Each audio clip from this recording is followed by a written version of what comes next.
The room was silent except for the soft ticking of the clock on the wall. Detective Laura Hayes stood frozen, her eyes locked on the man sitting calmly across the interrogation table. His name was Ethan Cole, and he was smiling. Too calmly, too confidently for someone who had just confessed to 5 murders. "Do you know why they call me the architect detective?" Ethan asked, his voice smooth like silk. His blue eyes gleamed with a strange light, calm but dangerous.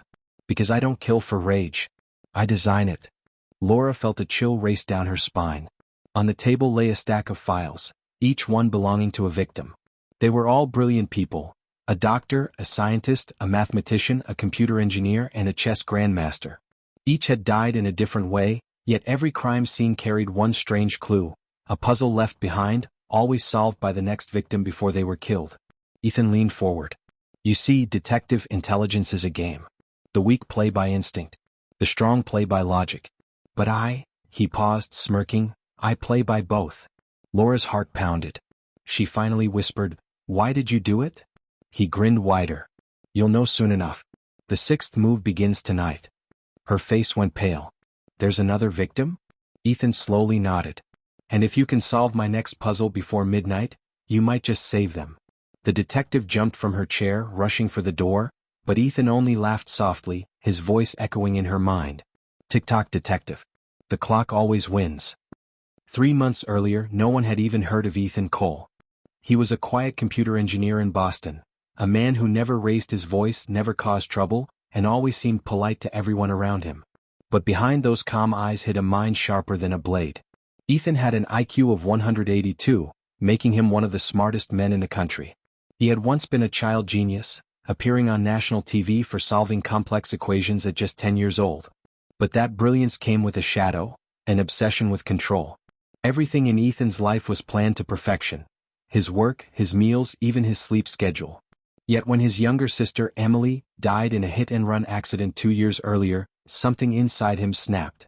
The driver, a rich businessman, had escaped jail after hiring expensive lawyers. That was when Ethan decided that the world was broken, and that intelligence, not justice, should rule it. His first experiment began with the man who killed his sister. The police had called it an accident. Ethan called it correction. He built a perfect crime scene. No fingerprints, no witnesses, only a handwritten note with a simple math problem that, when solved, spelled out one word: justice. But something changed after that. The feeling of control, the power of outsmarting everyone around him, it thrilled him. Soon, Ethan started picking his victims carefully. People who, like him, had once used their intelligence to manipulate or harm others. In his mind, he wasn't killing. He was balancing the equation. By the time the FBI linked the 2nd and 3rd murders, the media had already given him a name: the architect. Every killing was planned like a masterpiece, every clue a riddle. Detective Laura Hayes was assigned to lead the case. She was sharp, patient, and just as obsessive as Ethan, but she didn't know that Ethan had already been studying her long before she ever saw his name. Every puzzle, every clue he left was a test. And Laura was the subject. The night before his arrest, she received an unmarked envelope. Inside was a note that read, "Your move, detective. The board is set." She didn't know it yet, but Ethan had planned everything, including his own capture. And as the lights in the interrogation room flickered and Ethan smiled that quiet, chilling smile, Detective Laura Hayes finally realized, she wasn't the one hunting him. He was hunting her. The moment Detective Laura Hayes stormed out of the interrogation room, her mind was spinning like a wheel on fire. She couldn't stop thinking about Ethan's words: "The 6th move begins tonight." That meant there was someone else. Someone who would die before midnight if she couldn't solve whatever puzzle Ethan had set up next. Her team was already moving fast. Officers were sweeping through Ethan's apartment, his computer lab, even his car. But everything they found was too neat, too perfect. Like Ethan had known exactly what they'd search for. And in the middle of all that order, they found one thing that didn't belong. A single chess piece, a white queen, taped to the inside of his refrigerator.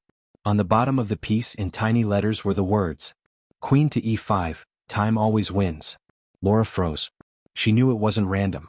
Ethan loved puzzles that connected logic with time. She called in her tech analyst, Mark, who pulled up Ethan's old computer chess program.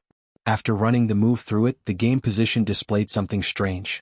A pattern of coordinates. "Wait," Mark said, zooming in. "These numbers, they match GPS coordinates." Laura's heart jumped. The location was just a few blocks away, An old clock repair shop that had closed years ago. They rushed there with a SWAT team breaking through the dusty glass door. The smell of oil and rust filled the air. Old clocks hung from every wall, ticking in uneven rhythm. It was dark except for a faint light coming from the back room.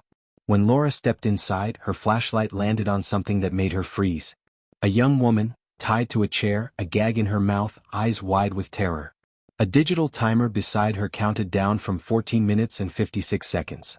"Get the bomb squad in here now," Laura yelled. Officers swarmed in, cutting the ropes and checking the timer. But the woman shook her head violently, her eyes pointing toward the wall. Laura turned. Written in chalk across the old brick wall was another message. "Every mind has a limit. Find yours." Mark shouted from the side, "It's a pressure bomb. If we touch the wires, it might trigger." Laura's hands trembled, but she forced herself to focus. She looked around, hundreds of clocks ticking, all showing different times. Then she noticed one clock near the corner. It wasn't ticking at all. Its hands were stuck at 11:59. She rushed to it, pulled off the back cover, and inside found a folded note. The message read, "When the clock stops, so does the game. The answer is not time, it's choice." "What does that even mean?" Mark yelled. Laura's eyes darted between the timer and the girl. There were two wires, red and blue. The timer now showed 2 minutes and 10 seconds. She thought about Ethan's message. The answer is not time, it's choice. It wasn't about cutting the wire at the right second. It was about picking the right one. Her instincts screamed to pick red, but she knew Ethan loved to twist logic. She cut the blue wire. The timer froze at 7 seconds. The whole room went silent except for the ticking clocks. Then the screen on the timer blinked and displayed one final word. "Well played." Laura felt her knees weaken with relief. The girl sobbed quietly as officers carried her out. But just as they were leaving, Mark's phone buzzed. It was a message from an unknown number. Laura took the phone and stared at the text. Read, "Checkmate is never the end, detective. It's just the start of a new game." Her stomach dropped. Ethan was still in custody. He couldn't have sent it, unless he had someone else working for him.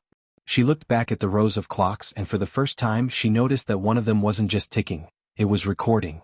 There was a tiny hidden camera inside. Ethan had seen everything.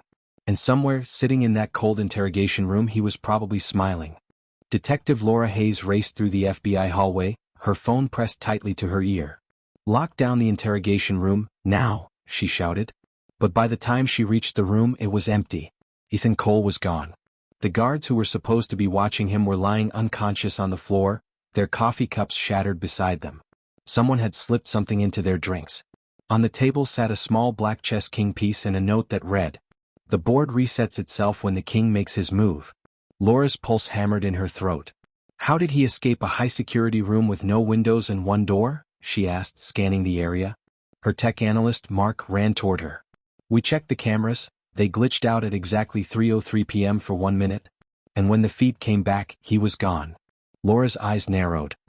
"He planned this months ago." Within an hour, a city-wide manhunt was launched. Checkpoints, helicopters, news alerts. The whole country was watching.